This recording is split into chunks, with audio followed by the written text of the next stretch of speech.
Nos últimos anos, um tema virou parte da rotina dos brasileiros: a corrupção no poder público. Desvios de verbas, tráfico de influências, subornos, formação de quadrilha. Com tantos escândalos sendo revelados, um após o outro, todo mundo se pergunta: será que esse é um problema sem solução? Para encarar esse desafio, o Eu Fiscalizo preparou um programa especial. Vamos mostrar a visão do Tribunal de Contas da União e conversar com especialistas de diversas áreas que vão responder perguntas da população sobre o assunto. Você está convidado para o nosso debate.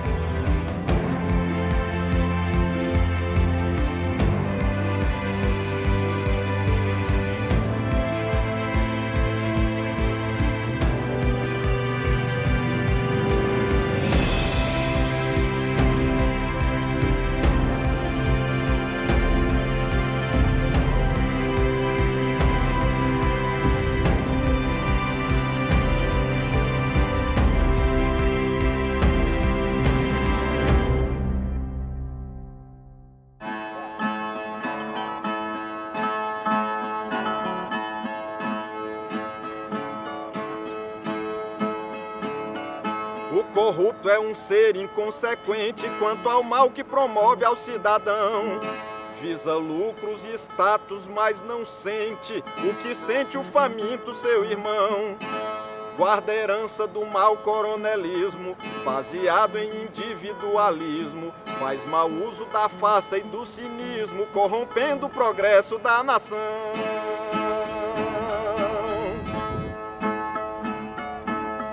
O político corrupto é um ladrão que apela se for indiciado.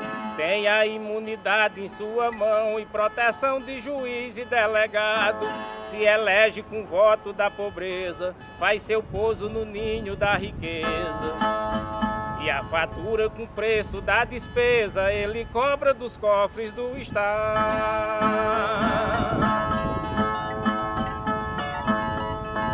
Os repentistas Chico de Assis e João Santana resumem um problema que incomoda os brasileiros há muito tempo: a corrupção no poder público. A questão é complexa. Para um dos pesquisadores da Universidade de Brasília, a corrupção tem raízes profundas e faz parte de um conjunto mais amplo de práticas: os comportamentos desonestos. Toda cultura tem comportamento dessa natureza, toda relação social tem comportamento dessa natureza. É um aspecto, inclusive, que é característico da própria história evolutiva da nossa espécie, né? Toda essa questão associada a como você navegar e definir como é que você vai se comportar socialmente, muitas vezes envolve esse tipo de infração de norma para você atingir objetivos. Levantamentos de diferentes organizações mostram a escala global do problema. Em relatório anual da Organização de Cooperação e Desenvolvimento Econômico, estima-se que o custo da corrupção equivale a mais de 2% do PIB mundial.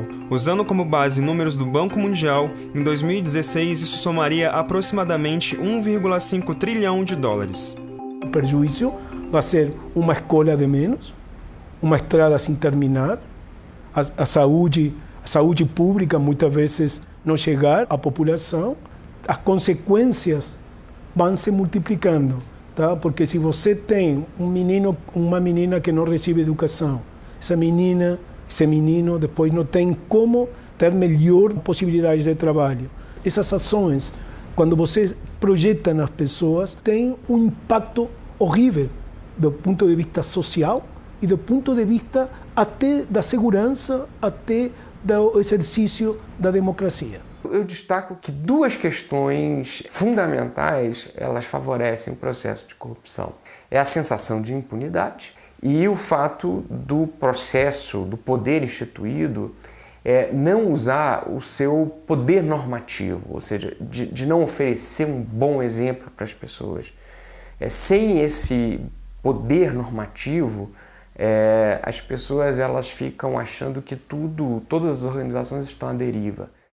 Um fenômeno como a corrupção, se você não tem a sociedade civil envolvida, engajada, pedindo a prestação de contas dos funcionários públicos, dos governantes, o trabalho é muito mais difícil. Para tratar de um tema tão complexo e sensível quanto a corrupção, nosso programa de hoje conta com alguns convidados especiais. Rafael de Bello, secretário da Secretaria de Operações Especiais em Infraestrutura, Jovita José Rosa, representante do Movimento de Combate à Corrupção Eleitoral, e o professor Ricardo Caldas, do Instituto de Ciência Política da Universidade de Brasília. Agradeço a todos por aceitarem o nosso convite e sejam bem-vindos ao Eu Fiscalizo. O objetivo, na verdade, da nossa conversa é fazer um panorama sobre o combate à corrupção e de como ela afeta o nosso dia a dia. A nossa equipe foi às ruas e coletou algumas dúvidas da população sobre o assunto e nós vamos aqui tentar responder da melhor maneira possível. Vamos começar? Meu nome é Miriam Cristine Araújo, eu sou pedagoga e eu gostaria de saber de você qual é o maior prejuízo que a corrupção causa para o nosso país. Bom, professor, o senhor pode responder essa pergunta? O maior prejuízo é que quando você tem um governante que está com o objetivo de realizar transações corruptas, ele vai retirar dinheiro de setores essenciais como saúde e educação e vai transferir esses recursos para áreas onde ele sabe que pode obter uma propina ou um retorno desse gasto, como é o caso das grandes obras, das obras de infraestrutura. Tem 3 áreas que são os objetos maiores da corrupção, que além das grandes obras, também a área de publicidade e marketing, que ela é uma área de serviços, é uma área intangível, então ela permite esse tipo de atuação com muita facilidade, e também, paradoxalmente, na área de TI, na área de tecnologia da informação, que é uma área extremamente moderna, né, de vanguarda, mas que adota práticas tradicionais. Todos os trabalhos de natureza intelectual sofrem com esse problema, né? É um problema ético, a bem da verdade, né, professor? Porque, de fato, TI, tecnologia da informação, fabricar software, as próprias obras públicas, os engenheiros, né, mesmo advogados, publicidade e propaganda, são trabalhos de natureza intelectual para o qual dificilmente você tem preços referenciais. Então, num ambiente de corrupção, os maus agentes tendem a superfaturar esses serviços, é uma verdade que o professor colocou. Meu nome é Thaisa Vieira e eu trabalho com marketing digital e eu tenho uma dúvida. Eu queria saber se a corrupção só existe na política. Nós, do Movimento de Combate à Corrupção Eleitoral, por exemplo, a gente trabalha com uma rede de entidades que atuam, né? E a gente vê que a corrupção eleitoral, ela parece que está na base das maiores corrupções, né? Quando a gente identifica uma corrupção numa obra superfaturada, aquilo lá vem para gerar recurso para a eleição, né? E aí vem a questão do nosso eleitor, né? O nosso eleitor que vende o voto, ele é corresponsável por essa corrupção toda, porque se um candidato vem e compra um voto é porque ele teve um corrupto que vendeu o voto. Inclusive, um dos slogans do movimento também é que o voto ele não tem preço, mas ele tem consequência. O voto não tem preço, tem consequência. O eleitor que vende voto, ele vende a saúde pública, ele vende o transporte público, a educação, onde a gente vê criança desmaiando de fome por falta de merenda, né? Só complementando o que a Jovita colocou, muito bem colocado, realmente a corrupção no âmbito internacional, né, os grandes organismos internacionais, as convenções internacionais que o Brasil assinou, elas são muito claras em dizer que a corrupção é um problema de direitos humanos. A corrupção mata. A bem da verdade, o dinheiro que é desviado de obras públicas, de contratações de TI superfaturadas, de propaganda e marketing, como o professor muito bem colocou, é o que falta para a saúde e educação e isso mata. Então, esse é o aspecto por trás da corrupção, né? Ela é uma assassina silenciosa e realmente o voto é a principal arma para derrubar esse sistema vicioso. Depois do intervalo, a nossa conversa com a população continua e vamos falar sobre os maiores desafios para enfrentar a corrupção.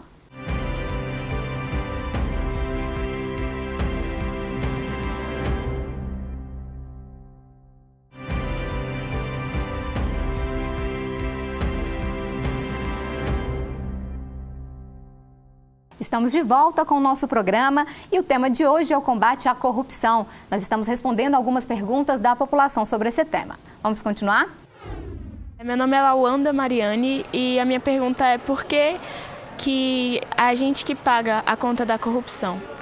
A corrupção, ela, no ambiente público, ela sai dos nossos impostos. Então, de fato, se alguém desvia de finalidade aquele recurso, quem acaba pagando somos todos nós, eu, você, o cidadão que está em casa nos assistindo. Realmente é uma verdade isso, né? Não existe almoço grátis, o dinheiro sempre sai de algum lugar e esse lugar é dos cofres públicos.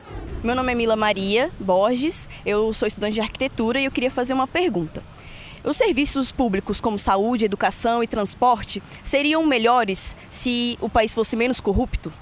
Exatamente, porque esses recursos que vêm dos impostos, né, eles têm que transformar em políticas públicas, né? Nos países onde a corrupção é menor, a maioria das pessoas utilizam transporte público porque é de excelente qualidade. No Brasil a gente não tem essa coragem, né, porque é péssimo, né? Em outros também utilizam os serviços de saúde pública. Então, a gente vê que os impostos são bem empregados. E quando está essa corrupção que a gente não consegue vislumbrar um final, né, dessa questão toda, mas aí a gente vê que falta educação, falta saúde, o Sistema Único de Saúde está sendo precarizado ao extremo para que a população tenha o mínimo do mínimo do mínimo. Agora, na hora de cobrar os impostos, não, eles não pensam assim.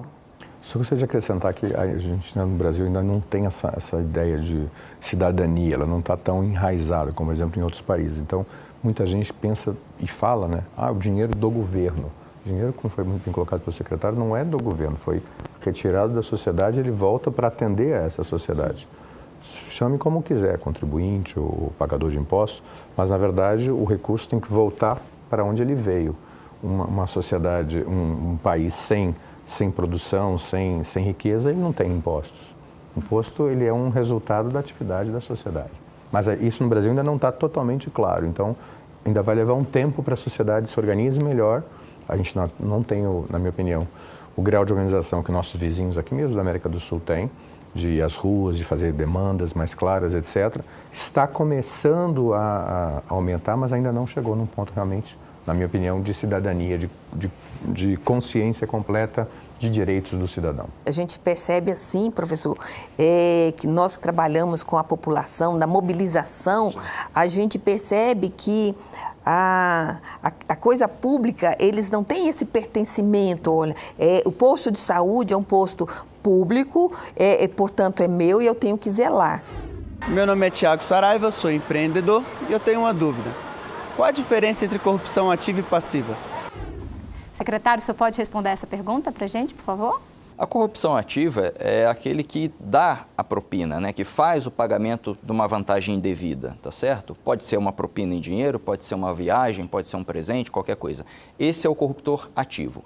E o passivo é aquele que recebe essa vantagem indevida, né? Pode ser um agente público, pode ser um agente político, pode ser qualquer pessoa que de alguma maneira irá mudar o seu comportamento ético e moral em função daquele pagamento, né? É o problema que a gente chama de agente principal. Quando a pessoa, em vez de estar, o agente público investido do cargo, em vez de estar atendendo a população, que é o principal, ele está agindo em proveito próprio. Essa é a corrupção passiva. Também eu estava identificando aqui, na hora da corrupção eleitoral, que o político vem comprando o voto, então ele é o corrupto ativo, né? E o eleitor que vende o voto, ele é um corrupto passivo. Meu nome é Gisele Gontijo, sou estudante. Eu tenho uma pergunta. Para quem eu posso denunciar um político corrupto? A senhora pode comentar sobre isso? O Ministério Público, ele está aí, né, que ele que é o fiscal da lei, então se tem questões relacionadas a algum político, eu creio que a melhor porta é o Ministério Público. Eu gostaria só de fazer um acréscimo em relação à denúncia, né? O Tribunal de Contas da União conta com uma ouvidoria bastante especializada e estamos também aptos a receber essas denúncias e a dar um tratamento adequado. De fato, nós recebemos muitas, né? Não tanto de cidadãos, a gente gostaria de receber mais denúncias de cidadãos. Recebemos muitas vezes, por exemplo, de empresas que foram preteridas no processo licitatório. A gente recebe e dá o tratamento, mas o cidadão é importantíssimo que ele cada vez mais faça exercer o seu papel, né? Concordando com o que o professor colocou, né, a cultura nacional, inclusive no que tange a cidadania, né? Também aquela questão de poder denunciar é um ato de cidadania, né? A gente tem que perder e quebrar essa cultura de que o denunciante ele é um delator, ele é um dedo duro, ele é um alcaguete, um X9, né? Na verdade, ele é um cidadão, ele está fazendo aquela denúncia em prol de toda a sociedade. Isso é importante ser destacado e o Tribunal de Contas da União também é um órgão que recebe essas denúncias e dá o tratamento, inclusive em parceria com o Ministério Público, Polícia Federal, né? Enfim, todos os demais órgãos da rede de controle. O cidadão não sabe disso. Ele não sabe que ele pode ir ao TCU, ele não sabe que pode ir ao Ministério Público, ele não sabe que pode ir à Polícia Federal, ele não sabe que pode ir à CGU. Então, muitas vezes, ele não sabe aonde, quem procurar e acaba também com receio de fazer. Não sei como é que é o caso do TCU hoje, mas antigamente os órgãos pediam para esse eleitor, para esse cidadão se identificar. Então tinha que deixar o nome completo, tinha que deixar CPF, endereço. E ele falava, eu não vou deixar meu endereço, porque depois pode haver alguma retaliação. Não sei se já houve mudança nesse sentido. De fato, professor, o Tribunal de Contas da União ele tem uma ouvidoria, um canal de ouvidoria por telefone ou por internet. É um canal extremamente relevante. E nós recebemos também denúncias anônimas, que é o tratamento da comunicação de irregularidade. Mas se o cidadão também quiser se identificar, é aberto um processo administrativo, o sigilo é preservado, o nome dele não aparece em lugar algum, sem qualquer problema. Professor, a gente vê muito que a sociedade reclama de políticos corruptos, de uma sociedade corrupta, mas e a própria sociedade? A corrupção, ela está na gente?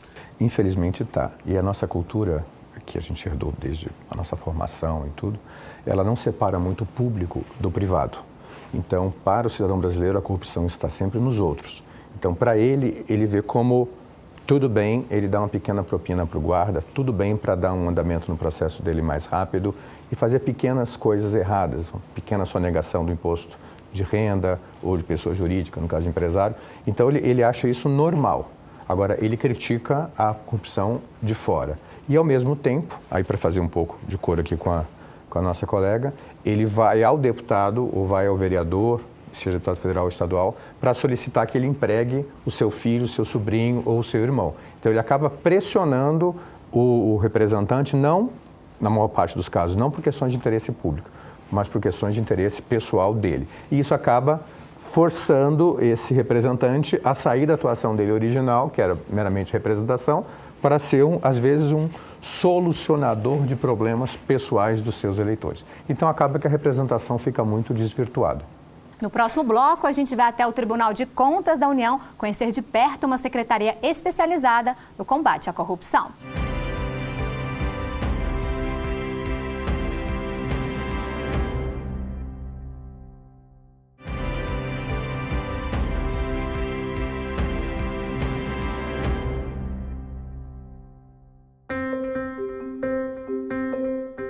O Tribunal de Contas da União é um dos órgãos que trabalham para reduzir a corrupção no Brasil.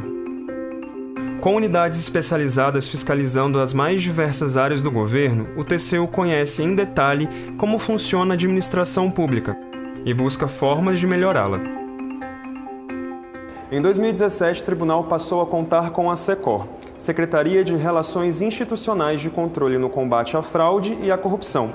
Ela é responsável por sistematizar a atuação do TCU no combate à corrupção e articular parcerias com outros órgãos de controle. Quando se fala de combate à corrupção, no mundo inteiro é assim. A gente tem que prevenir, detectar e responsabilizar.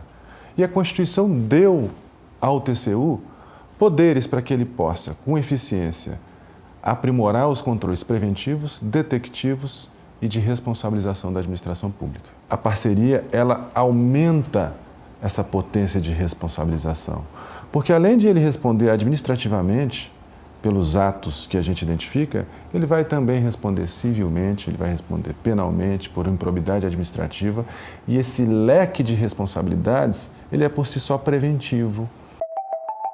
Parceria com outros órgãos de controle permitem trocas mais rápidas de informações estratégicas e ação mais eficiente de todos os envolvidos.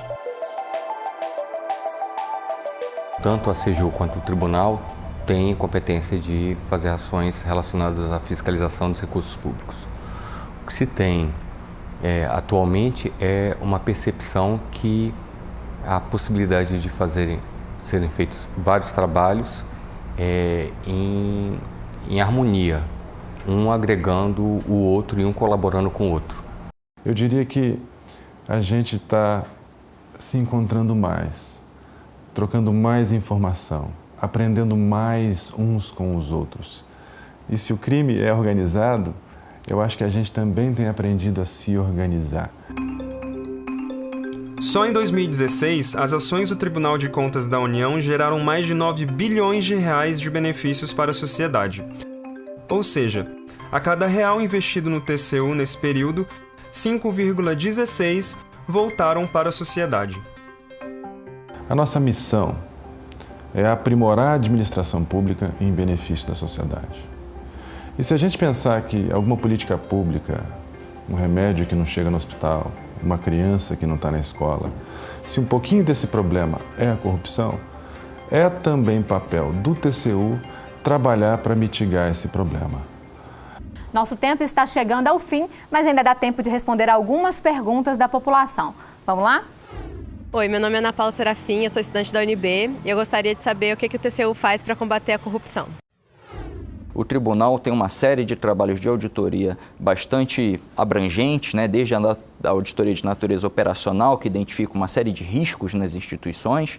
Isso é uma forma também de combater a corrupção, mas também, né, não só na questão da prevenção e da detecção, mas também na questão da sanção, da punição, tá certo? Os principais estudos mundiais, né, os principais prêmios Nobel de economia no mundo afora, indicam que a sanção ela tem um efeito de dissuasão da corrupção muito maior do que uma premiação, por exemplo. Então o tribunal sanciona, o tribunal multa, o tribunal declara empresas inidôneas. Então tem uma série de maneiras que o tribunal atua, sempre em casos concretos, sempre em casos bastante fundamentados, com evidências, num contexto de uma auditoria, que é o papel principal do Tribunal de Contas da União, e depois o julgamento das contas dos responsáveis.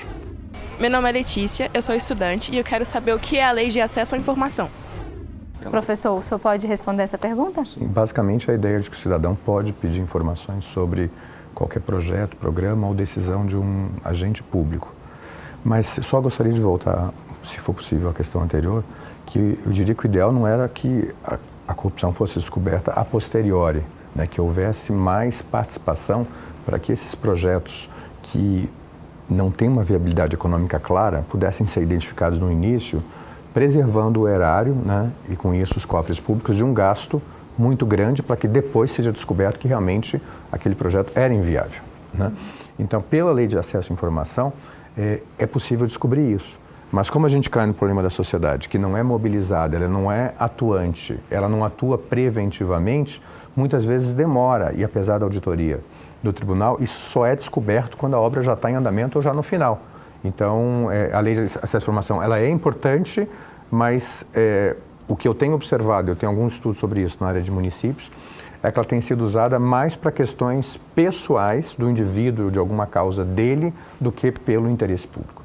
Complementação colocada pelo professor, de fato o tribunal tem atuado cada vez mais de forma preventiva, tentando chegar ao quanto antes, antes dos ilícitos ocorrerem, né? No caso da refinaria Abreu e Lima, por exemplo, no Nordeste, o tribunal fez auditorias em 2008, 2009, ainda na fase de terraplenagem, que é aquela fase bem inicial da obra, e identificou que havia sérios riscos de superfaturamento e comunicou ao Congresso Nacional, o Tribunal de Contas da União, ele é auxiliar do Congresso Nacional, comunicou, pediu o bloqueio dos recursos, o Congresso Nacional aceitou esse bloqueio, mas na sequência houve um veto presidencial no início de 2010 que liberou o recurso para as obras. E aí, de fato, aquela viabilidade foi quebrada, a obra que era para custar 2,5 bilhões de dólares acabou saindo por mais de 25 bilhões de dólares, ou seja, mais 10 vezes o preço original, ela está inviável, mais de 19 bilhões de dólares, isso tudo são recursos que saem do bolso do povo brasileiro e que deveriam estar indo para a saúde, educação, segurança pública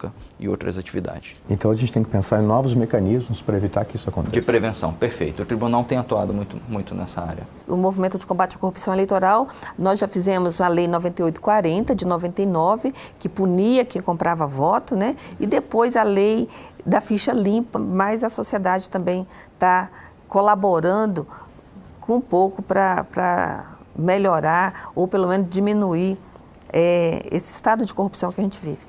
Nosso tempo está acabando, infelizmente, mas eu gostaria de dar oportunidade para cada um falar sobre os comentários finais ou expectativas até para o futuro em relação a esse combate à corrupção. Vamos começar por você. Sabe, a pessoa que se omite, também ela tem sua parcela de culpa, porque a gente foi deixando e a gente precisa reagir de uma forma concreta. A lei é um bom início para a sociedade começar. Professor? Eu diria que a sociedade não utiliza os instrumentos legais já existentes. A lei é um deles, o outro é a Lei 131, da Lei de Transparência, de autoria do Sandro Capiberibe, também conhecida como Lei Capiberibe, né? Mas que esperava-se que com essas duas leis houvesse realmente um grande controle social e isso não aconteceu. Então a gente tem que voltar na questão da conscientização. Mas é fundamental conscientizar a sociedade que ela deve participar mais. Sem a mobilização social, sem a participação da sociedade, não se combate a corrupção.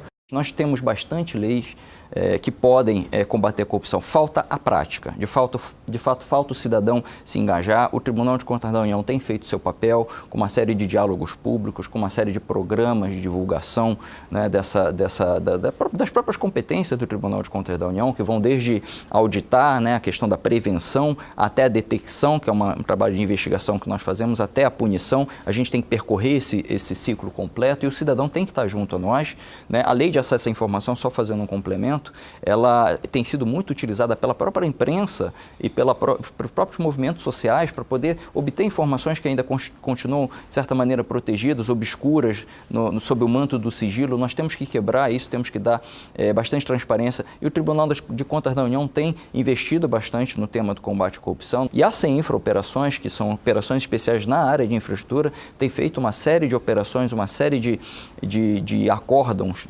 levado o tribunal a fazer acórdãos, deliberações transformadoras no sentido de prevenir e punir os responsáveis. Sem a punição, a sociedade não vai enxergar, né, uma luz no fim do túnel. A gente precisa tirar os maus gestores para poder deixar que os bons gestores possam ascender na estrutura da administração pública. Esse é o recado que eu gostaria de passar. Bom, o debate poderia continuar ainda por muito mais tempo, mas o nosso programa de hoje termina aqui. Jovita, professor Ricardo Caldas, secretário Rafael de Bello, muito obrigada pela participação. Agradeço. Obrigada. E no mês que vem, você já está convidado para o próximo programa Eu Fiscalizo. No próximo programa, vamos rever as melhores reportagens do Eu Fiscalizo em 2017. A gente se encontra lá.